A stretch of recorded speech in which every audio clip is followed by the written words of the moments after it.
je vais couper direct l'abcès. Le titre est véridique. Je vais prendre une pause. Mais bon, je me dis c'est quand même mieux que pour ce dernier moment où on va vraiment parler ensemble, qu'on fasse les choses de façon conviviale. Donc je me prépare un petit matcha et puis on discute.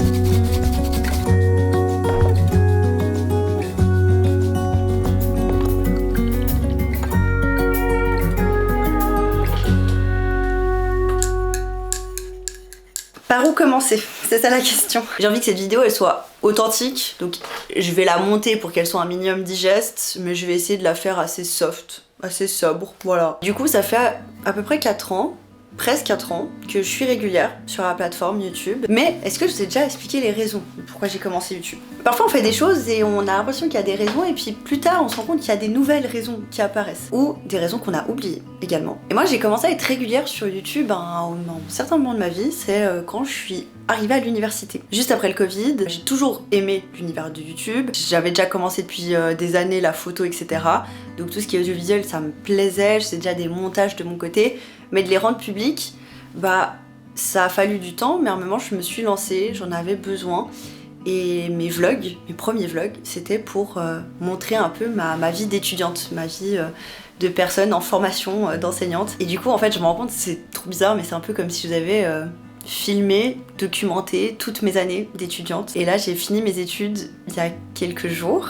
Je peux même pas dire quelques semaines, à partir de demain ça fera 1 semaine pour moi. Et du coup j'ai écrit mon mémoire de master, je l'ai soutenu et je l'ai réussi. Du coup j'ai officiellement terminé mes études. Et pendant mes études, YouTube ça a été un peu une porte de sortie. Ça a été un peu mon garde-fou pour me dire ok, t'as des études, t'as un travail, mais t'as YouTube, tu dois être régulière et du coup ça veut dire que en fait faut que tu utilises régulièrement ta créativité. Et c'est pour ça que je m'imposais un rythme assez effréné, parfois à certains moments où clairement j'ai dû mettre d'autres choses de ma vie de côté pour faire mes vidéos, parce que en fait pour moi c'était un peu un garde-fou de me dire YouTube me permet de garder de la créativité, parce qu'on a l'habitude de planifier par exemple des séances de sport, mais des séances pour soi, pour créer, c'est pas dans le sens commun, vous voyez, et pour moi YouTube c'était une manière de garder ça. Et j'ai pas le caché qu'à une certaine période, j'ai commencé à me questionner si je voulais vraiment devenir prof. Parce que déjà, mes premières études, j'étais plus fixée sur du latin,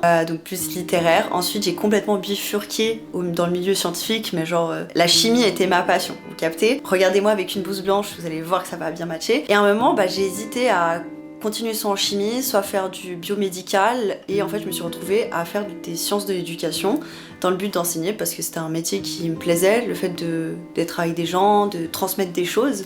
Finalement, un peu ça match avec YouTube, si on peut le dire ça comme ça. Et en avançant dans ce métier, j'ai vu des choses où je sais pas si je les ai vues, peut-être que je les ai craintes. C'est que être enseignante à l'école primaire et faire du contenu sur internet qui n'est pas pédagogique, j'ai vite compris que ça ne matchait pas. Il y a un moment où je me suis quand même posé la question de est-ce que je bifurque sur le monde de YouTube et je m'y mets à fond et ne faire plus que ça, ou bien est-ce que YouTube je mets ça de côté, je continue à le cacher, ou je change un peu mon style de vidéo et je me mets plus dans le métier de l'enseignant, enfin de l'enseignement.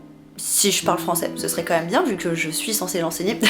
Et du coup, en fait, je me suis laissé une année de test de YouTube où je vous ai fait une vidéo par jour. C'était l'année dernière. En fait, ça arrivait quand? Ça arrivait à un moment où j'ai fini mes études pour être enseignante et j'ai continué en faisant un master en recherche en sciences d'éducation. En voulant être enseignante à l'Uni, on te propose aussi des cours que tu dois faire autour de la recherche, et moi j'ai eu un de mes enseignants très connu pour mettre des montures blanches ou rouges à ses lunettes et toujours portant des chaussettes à motifs. Ce prof m'a partagé son amour pour la recherche, un amour que j'avais déjà au fond de moi, cette curiosité, le fait d'essayer des choses, rien que quand j'étais dans mon labo de chimie quoi. Et là je me suis dit ouais, en fait je peux faire de la recherche par rapport à l'humain, par rapport à comment tu apprends, par rapport à comment former, etc. Et du coup, je me suis laissé le temps de me dire, étonnamment, c'est pas le plus classique, mais pour moi, prolonger mes études, c'était une manière de me laisser du temps. De me laisser du temps à la fois où je savais que j'allais avoir des horaires beaucoup plus light que ma formation pour être enseignante, que ce master-là, j'allais pas avoir beaucoup de cours à faire, donc ça veut dire plus de temps pour moi, à faire les choses dont j'ai envie, dont m'investir sur YouTube, tout en ayant un diplôme en plus, sur un milieu qui m'intéresse. Et du coup, on est arrivé à la fin de cette phase test et je me suis rendu compte que pour vivre de YouTube, ça demandait certains efforts sur certaines choses d'où je me sens pas prête de le faire. Du coup, ce qui est cool, c'est que cette année m'a permis d'essayer, de voir comment ça fonctionne vraiment plus régulièrement, qu'est-ce que ça a comme incidence sur ma vie privée, et en fait aussi de tester YouTube en tant que domaine professionnel à 100%, c'est pas pour moi. J'adore faire des vidéos, mais ce qui est cool, c'est que j'ai compris que c'était pas le but d'en vivre. Et en plus, cette année où j'ai fait du contenu régulièrement, ça m'a montré aussi ce que pour moi, ce qui était important en fait. J'aimais parfois essayer de développer des projets, des concepts, ou bien aussi simplement documenter ce qui se passait dans ma vie, regarder un peu ce que vous appréciez, ce que moi j'appréciais plus, les interrogations que je pouvais avoir. Et clairement, YouTube, ça m'a aidé professionnellement, vous voyez. J'ai commencé l'impro théâtrale avant de commencer YouTube, et le fait de s'exprimer devant une caméra, poser des mots, créer un storytelling et ce genre de choses, c'est des compétences que j'utilise pour YouTube parce que ça me fait plaisir, mais entre guillemets je me suis professionnalisée sans le vouloir en vous faisant des vidéos et ça m'a aidé notamment à avoir un job. Mais pour faire du coup des vidéos pédagogiques, pas du tout des vlogs quoi. Je suis pas en train de me filmer dans le bureau en disant salut la populace. D'ailleurs je vous l'ai pas dit, salut la populace, j'espère que vous allez bien. C'est une vidéo trop sérieuse, trop explicative, je perds mes manières. J'ai besoin de boire, j'ai mal à la gorge, j'ai besoin d'un truc chaud là. J'espère que je vous perds pas aller dans tous les sens, parce que à la base je voulais écrire cette vidéo et je me suis dit que j'allais simplement parler avec le cœur et que les choses qui me venaient en tête dont j'avais envie de parler, j'allais en parler sans me poser trop de questions. Donc j'espère que c'est avalable ce que je suis en train de vous dévoiler. Et ce qui s'est passé avec cette année où j'ai été régulière, ça m'a permis de me positionner sur le fait que j'avais pas envie de vivre de ça, et j'avais eu la même réflexion déjà à l'époque avec la photo où j'avais investi énormément de mon temps là-dedans et je m'étais dit est-ce que je veux devenir photographe professionnel, ouvrir mon entreprise et vraiment fixer mon travail sur ça. Et en fait je m'étais dit en fait dès que tu rentres dans du professionnel, même s'il y a du créatif, il y a parfois des contraintes et moi je sais que ça a pu avoir le don dans ma créativité de parfois me freiner, de me contraindre et de faire des choses qui sont de moins en moins à mon image. Et donc je m'étais dit pour YouTube ce qui était le mieux, je trouve ça chouette de m'attendre me dire que j'ai envie de le faire uniquement pour le plaisir, mais j'ai quand même envie de le faire. Je suis pas du tout dégoûtée. C'est pour ça que j'ai dit que c'est une pause. Mais du coup, pourquoi c'est une pause? Parce que là, clairement, j'aurais pu juste vous dire, en fait, je vais faire moins de vidéos, je sais pas. Genre là, je parle avec le concept de je vais faire une pause. C'est qu'il faut savoir que ça fait des années que je prépare, et vous l'avez vécu avec moi, c'est pas une idée qui est qui a pop comme ça et qui était déjà définie depuis des années, mais vous savez que j'adore voyager. J'ai fait mon premier voyage solo que je vous ai montré sur cette chaîne, mon deuxième, mon troisième. En fait, je crois qu'approximativement tous mes voyages toute seule, je vous les ai montrés sur YouTube parce que je sais pas si ça me rassurait de filmer, me dire je suis seule mais je suis quand même un peu avec quelqu'un, ma caméra, qui m'accompagne dans le voyage. Et en fait, j'ai pris vraiment un goût pour le voyage où à la base, quand j'ai commencé à faire ça, je pensais même pas encore à prolonger mes études, etc. Vous voyez, on était encore dans une phase où je me tâtais sur ce terrain-là. Et en fait, je m'étais dit, après mon master, donc quand j'ai décidé de prolonger mes études, en me faisant un troisième diplôme d'université, vu que 2, c'était pas suffisant dans ma tête, je me suis dit que j'allais exprès faire mon année sur 1 an et demi. Pas sur 2, pas sur 1, mais sur 1 et demi. Pourquoi? Parce que ça allait me laisser 6 mois de liberté pour pouvoir voyager. Donc oui, je suis en train de vous annoncer que je suis en train de faire un... Enfin, c'est pas je suis en train... En fait si, parce que quand vous êtes en train de regarder cette vidéo, je serais déjà partie. Je suis stressée, je vous le dis, j'ai encore le trac. Et en fait, c'est des infos que je vous parsème dans plusieurs de mes dernières vidéos, j'essaie de vous faire comprendre. Dans quelques jours, je pars pour un très très long voyage qui va durer plusieurs mois et je me suis dit que c'était le moment idéal pour couper. Que j'avais pas envie, et de toute façon, honnêtement, je n'avais pas le temps de préparer des vidéos à l'avance et que je m'étais dit, après 4 ans de régularité, c'est peut-être une bonne chose de faire une pause, de couper avec tout, de me dire ok, tu finis tes études, tu vas changer de milieu où t'es et en plus tu prends une pause dans tes vidéos YouTube. En gros que tout mon quotidien depuis des années, que je le stoppe net pour prendre une vraie pause qui va me permettre de me fixer sur ce dont j'ai envie dans ma vie, ce dont j'ai besoin, comment j'ai envie de le faire. Et du coup pour moi c'était nécessaire et que c'était le meilleur prétexte de ce voyage, de profiter à 100% et de ne pas devoir penser à être régulière sur YouTube et de me laisser cette liberté pendant ces plusieurs mois où je me dis fais ce que t'as envie de faire, tu n'as aucun impératif, c'est toi qui gères ton temps comme tu le souhaites.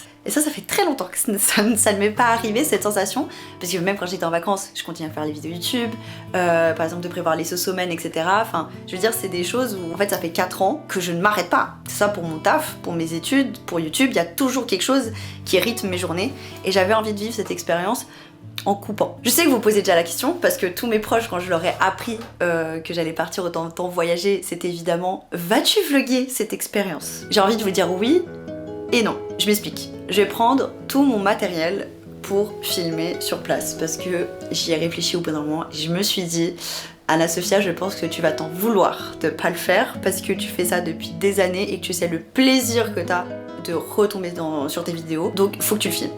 Mais je ne pense pas que je vais le filmer comme les autres. En fait, je peux pas filmer un voyage de plusieurs mois comme je filme un interrail de 2 semaines où je documente tous les jours ce qui se passe. Et je crois que j'ai non plus pas envie de le faire comme ça parce que j'ai envie, comme je viens de vous l'expliquer, d'avoir une certaine forme de liberté, de pas me sentir contrainte par quelque chose. Et donc je me suis dit que j'allais certainement filmer mon voyage, mais que je ne savais pas encore si je comptais vous le partager. Et oui, peut-être que mon égoïsme va jouer là-dessus et que c'est des choses que je vais garder pour moi et pas les publier. Mais du coup, la question se pose, c'est Anna-Sophia, quand est-ce que tu penses revenir, vu que tu prends une pause, qui a l'air un peu quand même déterminée par ton voyage? C'est que je ne sais pas. Je ne sais pas quand je vais revenir, je ne sais pas encore comment, mais en tout cas, c'est l'histoire de plusieurs mois d'arrêt. Visez en tout cas que vous ne me voyez pas avant cet été. Ça c'est certain. Vous pouvez quand même continuer à me suivre genre sur Insta. Je fais ma petite pub parce que je pense que je vais continuer à poster des trucs sur cette plateforme là. Mais sur YouTube en tout cas, je me fais un vrai arrêt. Après 4 ans de loyaux services, de m'octroyer une vraie pause. Qui je pense va me faire beaucoup de bien et qui va me permettre aussi de me fixer sur ce que j'ai envie de faire. Parce que quand je vais revenir, en fait la situation elle est pas simple. Parce que c'est pas je finis mes études, je pars en vacances, puis après on verra. C'est que j'ai eu de la chance, c'est que je finis mes études, je pars en vacances et dès que je rentre, j'ai un poste qui m'attend. Et j'ai pas un petit poste. J'ai un poste à 100%. Ce qui ne m'est pas encore arrivé pendant mes études, ce qui n'est pas encore arrivé pendant que j'avais mes vidéos YouTube. Là, avoir un travail à 100%, c'est pas du tout le même rythme. Et ça, je suis bien consciente que déjà là, je suis de plus en plus en galère à vous sortir une vidéo toutes les 2 semaines. Je pense que ce rythme-là, je n'arriverai malheureusement plus à le tenir. Je vous jure que ça me peine et ça me donne envie de pleurer. Mais parce qu'en fait, je pense que c'est un peu le truc bizarre où je sens que je suis en train de tourner une page de ma vie et c'est une page que j'ai beaucoup aimée. On dirait que c'est des adieux, je sais pas pourquoi je pleure, je suis stressée. Mais en fait YouTube, je me suis tellement investie là-dedans, j'ai pris tellement de plaisir et de me dire en fait c'était une période, on sait pas ce qui va se passer après. Au fond de moi j'ai envie de continuer à faire des vidéos parce que ça me plaît, parce que ça me prend du plaisir, mais je sais que faut que j'ai aussi une vie à côté et que mon travail va me prendre beaucoup de temps et je sais pas encore comment ça va se passer, mais je sais que j'ai quand même envie de garder cette même méta que j'ai eue depuis des années, de me dire je veux avoir un garde-fou, je veux me permettre d'avoir des moments qui sont là pour ma créativité, mais je sais que ça pourra plus être pareil qu'auparavant. Vous voyez, j'aurai plus du tout le même type d'horaire, j'aurai plus du tout le même type de vie et ça m'excite d'un côté parce que je rentre dans la vie d'adulte. C'est bon, j'ai 25 ans désormais, je commence à devenir une vraie adulte avec des vrais problèmes d'adulte à gérer. Et du coup, je sais moins de temps. Mais comme tous les adultes qui arrivent après vraiment dans le monde du travail, avoir leur propre chez-soi, etc., où t'as moins de temps à allouer à tes hobbies. Et moi, j'aimerais quand même avoir ce temps-là, mais je sais que je n'arriverai pas à tenir le même rythme. Je sais même pas si j'arriverai à être régulière. Je sais que j'ai envie encore de vous partager des choses, ça c'est sûr. Que j'ai toujours eu un amour, incontestable pour le format horizontal, de vous proposer des choses comme ça, que j'arriverai pas à... J'ai pas cette même passion pour du format vertical, même si au fond de moi je me dis oh ce serait plus court, ça te prendrait moins de temps, mais j'ai pas envie de faire quelque chose qui me plaît moins. Moi c'est YouTube qui a été ma zone de confort, qui a été mon cocon, qui a été là pour les moments où j'avais envie de pleurer, les moments où j'étais en colère. Cette caméra là que vous voyez, elle m'a connue dans beaucoup de moments de ma vie et du coup aussi vous, par conséquence logique, vu que vous avez regardé ces vidéos. Et je ne sais pas ce qui va se passer, je ne sais pas quand sera mon retour, je sais pas si j'arriverai à être régulière, mais j'essaie quand même d'être réaliste et je sais que ça va être difficile. J'ai pas envie non plus de disparaître, mais voilà, c'est dur.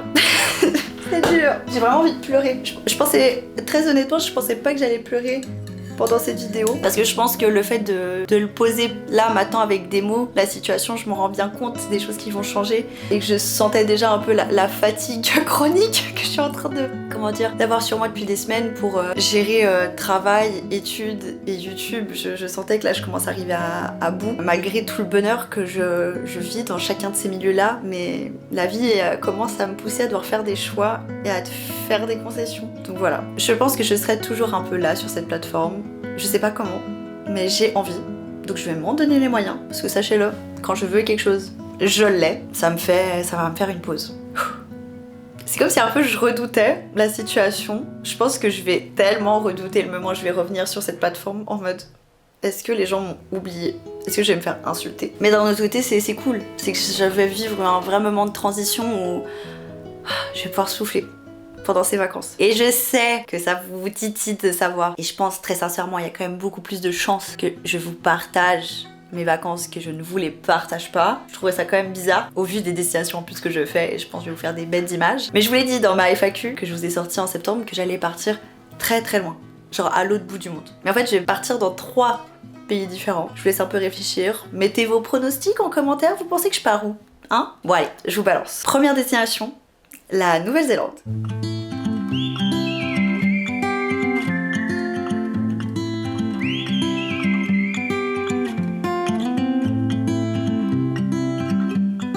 Comment vous dire que c'est un pays que je rêve de découvrir depuis que je suis petite. Et là, l'expérience va être folle. Je vais être accompagnée pendant tout ce voyage. Donc j'ai trop hâte de vivre un voyage aussi long avec quelqu'un. Ça m'était pas arrivé depuis ma dernière relation. Et le fait de, maintenant, comment dire, je sais ce que j'aime dans le fait de voyager et comment j'ai envie de le vivre. J'ai trop hâte de vivre cette expérience. Les 12 heures de décalage horaire vont faire très mal. Mais bon, ça c'est une autre histoire. Je le découvrirai dans quelques jours. La prochaine destination, on monte un peu plus dans le nord, mais au final, on va rejoindre encore plus de soleil. Je pars en Indonésie.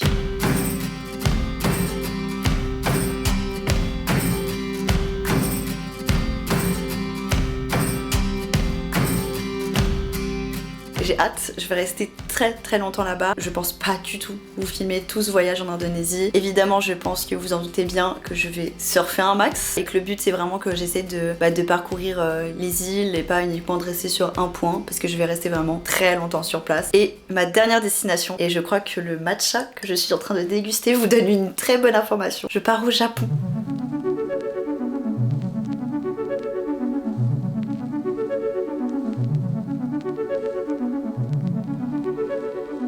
Je pense que vous êtes en train de vous dire waouh. Ouais.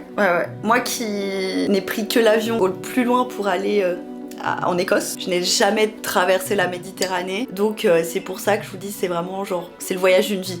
Je sais même pas si j'aurai l'occasion de revivre ça dans ma vie, il y a quand même très peu de chance. Donc j'ai envie d'en profiter à 100% et j'ai hâte de voir tous les souvenirs qui vont ressortir de ce voyage. Je vous ai précisé qu'au début je partais accompagnée, mais du coup la moitié de mon voyage je le fais seule. Je le fais évidemment en sac à dos, donc ça va être une véritable expérience. J'ai trop hâte et je sais que j'ai envie de le partager avec vous. Je sais que vous avez le même plaisir que moi de ces vidéos de voyage. Je sais que vous kiffez parce que généralement quand je vous demande sur Insta, c'est le truc qui ressort le plus, c'est les vlogs de voyage. Vous kiffez et j'ai envie de vous faire un peu vivre de ça avec moi, mais j'ai envie de prendre le temps de bien faire, de moi aussi pouvoir souffler. Donc voilà, je crois qu'on arrive au bout de cette vidéo. Au fond de moi, j'ai pas envie de cliquer sur le bouton là pour vous dire que c'est arrêté.